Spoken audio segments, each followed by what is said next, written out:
Gavin Jackson is the host of SCETV's weekly public affairs show, This Week in South Carolina, and the weekly South Carolina Lead podcast. He also was one of the co-moderators of that debate where Darlene Graham claimed that national security was not her thing.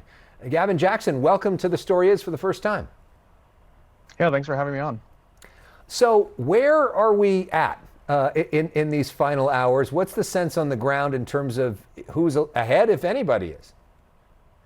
That's a good question, Alex. We're all wondering that. We're going to find out after 7 p.m. tonight here in South Carolina, because polling right now, we just saw a recent poll come out from Trafalgar Group, which shows Darlene and Ralph Norman neck and neck. We're literally talking half a percentage point here, so way within the margin of error.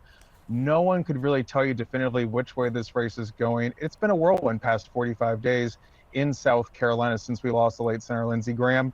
And it's been a sprint.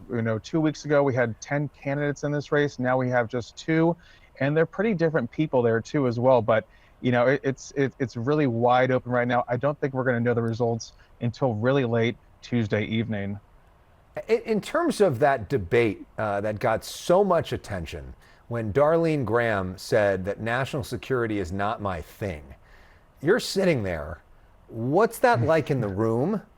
And days later, as you've talked to voters, how are voters responding to that moment?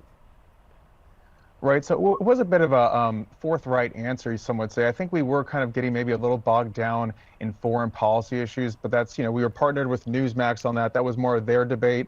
So we came up with those questions separately. I think we really got into foreign policy when foreign policy is really not the name of the game when it comes to this election. And Senator Graham really made that clear. That's been her message since the beginning of this, saying that she is not like her brother when it comes to her record or her stances on foreign policy. Of course, the late senator was a huge hawk when it came to national security, and he was known for that. I mean, look at the international leaders that attended his funeral, for example. So that's going to be a huge shift when it comes to whoever wins this race today and goes on to the November election, because all the issues are the economy. That's what voters are telling us about. And I spoke to several voters in a key county, Horry County, which is Myrtle Beach, where we saw the president on Friday rallying for her. And a lot of the voters who were supporters of hers said, they did have a bit of a cringe, a little drawback to how forthright, how honest she was about that answer. But at the same time, they know she's an outsider. They're not too concerned about that. And even the president was saying at that rally, she has good people around her. She'll surround herself with the right people. And that's one of the advantages of her situation right now, is that she has the late senator's staff with her, staying with her, supporting her, getting her read up on these kind of things. Because again, Taiwan's not top of mind for South Carolinians, but we all understand that, it's a very flat world that we live in and everything's connected. So she's trying to make that case that she's an outsider and she will know what to do when the moment comes. But right now, of course, that was a very viral moment that broke through to folks that really aren't paying attention. And again, the voters aren't too swayed by it at this point.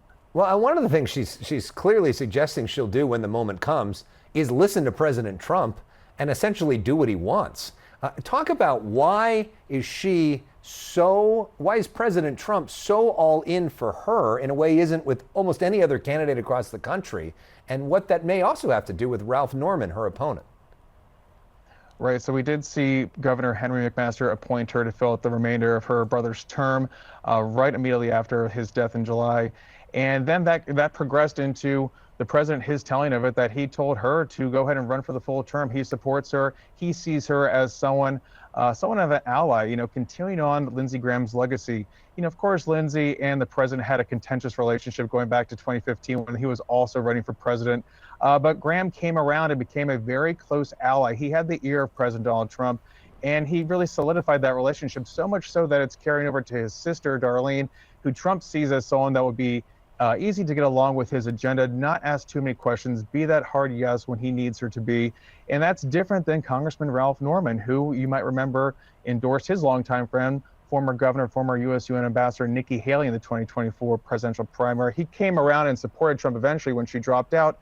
But that's just one example of maybe not all the times when Ralph Norman's been in lockstep with President Trump, which is the modern day Republican Party. He's a member of the House Freedom Caucus. And if you go back to 2025, which is a lifetime ago in January, when it was President-elect Donald Trump, when he was trying to get Speaker Mike Johnson elected, Ralph Norman was one of those holdouts. So much so that Congresswoman Nancy Mace, also from South Carolina, got the president on the phone, walked it over to Ralph and said, talk to him, get him in the room. And again, that was an advantage. That was a moment there where Congressman Norman was talking about using that moment as leverage to really try and get some of his concessions granted. But again, these days you don't use leverage against the president, especially in your own party. He uses it against you, and that's what we're seeing happen right now. And if he ends up losing, that's probably his undoing. But we'll see, because as you said, the race is really close, and it'll be fascinating to see if we have a winner at this time tomorrow. People will be voting in the coming hours. Gavin Jackson, host of This Week in South Carolina, joining us from Columbia. Thanks for your reporting, and major props on your Zoom background. That's about as nice as it gets.